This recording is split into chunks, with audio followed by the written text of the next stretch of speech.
Please subscribe my channel. Thank you watching my video.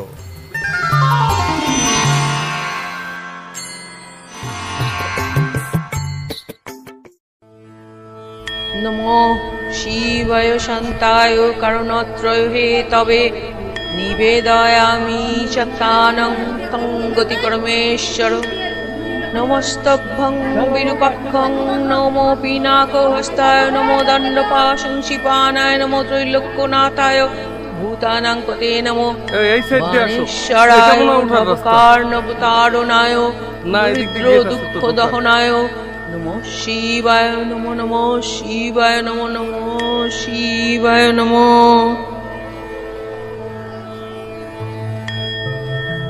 শিবরাত্রির ব্রতকথা ও পাঁচালী।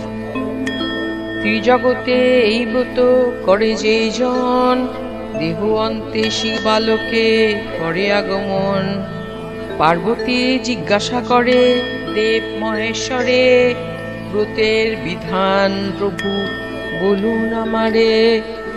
শিব কহে হে পার্বতী শুনো মন দিয়া ব্রত পূর্ব দিনে ব্রতী হবিষ্যান্ন খাবে বিছানায় শোবে নাই শয়নের কালে শয়ন করিবে ব্রতী খড় বা কম্বলে।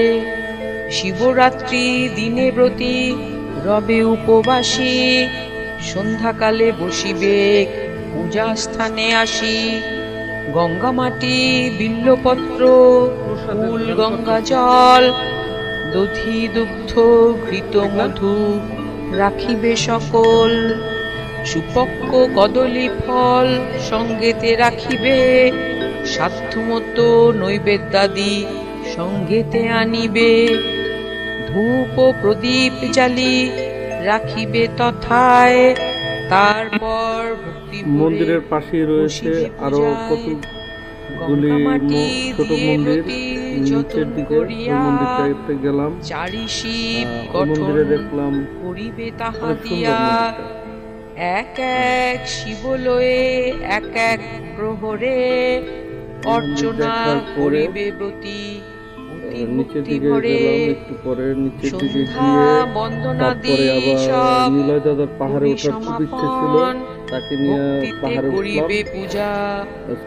নিলয় দাদা এবং আমি দুজনে পাহাড়ে উঠতে লাগলাম। ওরা সবাই আমাদের সাথে যারা ছিল ওরা উঠে নাই, ওরা পরে উঠছে। ওদের আমরা উপরে গিয়ে কল দিচ্ছি যে উপরে অনেক সুন্দর আসো, পরে আসছে।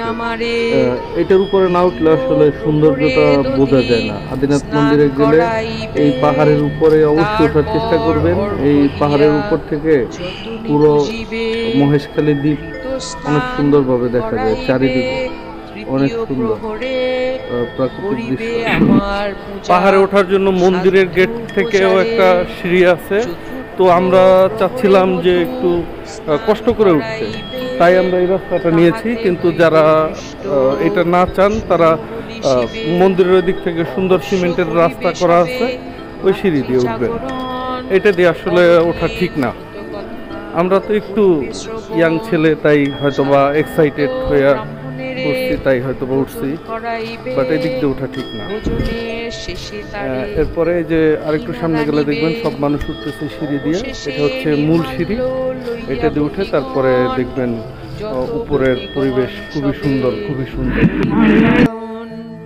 শিবরাত্রি ব্রত পূজা যেজন করে শিবলোক প্রাপ্ত হয় মরণের পরে।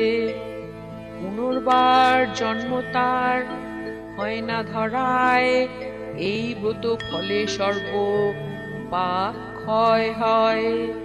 দান যজ্ঞ পূজার্চনা আর তপস্যাতে এ ব্রতের কিছু ফল না পারে লোভিতে।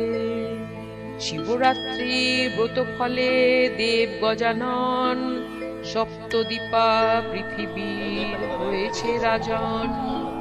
শুনো শুনো এবে গিরিরাজের তনয়া ব্রতের মাহাত্ম্য বলি শুনো মন দিয়া। বারাণসী ধাম মাঝে শুনো হেসতি খর্বাকৃতি এক ব্যাধ করিত বসতি। কেশ তার পিঙ্গল বরণ, গাত্রবর্ণ কালো আর হিংসা পরায়ণ। হিংসা সে করিত সদা সব প্রাণীগণে, অস্ত্রাদিতে পূর্ণ ছিল তাহার ভবনে। আপনাদের অশেষ ধন্যবাদ ভিডিওটা দেখার জন্য। এরপরে আমি গেলাম হচ্ছে স্বর্ণ মন্দির। স্বর্ণ মন্দিরে আমরা 5 মিনিটের ভিতরে একবারে পুরো মন্দিরটা ঘুরে আসলাম। কিন্তু এটা কিন্তু রাস্তার পাশে, সব রিক্সাওয়ালা অটোওয়ালারা বলবে যে না এটা অনেক দূরে বা কিছু, কারোর কথা শুনবেন না। কাছে, একবারে কাছে, 1-1.5 কিলোমিটারের ভিতর সব কিছু। তো এইখানে মন্দিরটা অনেক সুন্দর, সবাই মিলে দেখলাম। দেখে তারপরে হচ্ছে গিয়া ঘাটে আসলাম। তো ঘাট থেকে স্পিড বোটে ভাড়া নেয় হচ্ছে গিয়া 80 টাকা, 100 টাকা। আর আমরা আসছি হচ্ছে গিয়া এই ট্রলারে হচ্ছে 30 টাকা করে এক একজন ভাড়া। তো বাড়তে পারে কমতে পারে, কিন্তু আমরা যখন আসছি তখন 30 টাকা করে ভাড়া।